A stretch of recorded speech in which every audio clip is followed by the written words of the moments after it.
Hi friends, welcome to my channel. ఈరోజు ఇడ్లీతో కొబ్బరి chutney, కాబోలి chana masala curry ఎలా చేయాలో చూద్దాం. ముందుగా నానబెట్టుకున్న మినపప్పుని బాగా వాష్ చేసి గ్రైండ్ చేసుకోవాలి. 1 కప్పు మినపప్పుకి 2.5 కప్ ఇడ్లీ రవ్వని నానబెట్టుకొని వాటర్ లేకుండా బాగా పెంచుకొని ఒక బౌల్ తీసుకోవాలి. గ్రైండ్ అయిన మినపప్పుని యాడ్ చేసి బాగా కలిపేసుకోవాలి. 1 అవర్ తర్వాత సాల్ట్ యాడ్ చేసి ఒకే డైరెక్షన్లో మరోసారి బాగా కలుపుకోవాలి.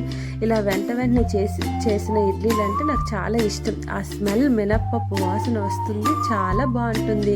ఇప్పుడు ఒక్కొక్కటిగా పాత్రలో వేసుకొని 12 మినిట్స్ కుక్ చేసుకుంటే ఇడ్లీలు రెడీ అయిపోతాయి. చూడండి ఎంత స్పాంజీగా వచ్చాయో, చాలా టేస్ట్గా కూడా ఉన్నాయి. కర్రీ విత్ కొబ్బరి చట్నీ ఫుల్ వీడియో కావాలంటే కామెంట్ చేయండి. అంతేనండి, ఇడ్లీలు సర్వ్ చేసుకోవడమే. చాలా అంటే చాలా టేస్ట్గా వచ్చాయి. మీరు కూడా ట్రై చేయండి. ఎలా వచ్చాయి కామెంట్ చేయండి, లైక్ చేయండి, subscribe my channel. Love you all, bye.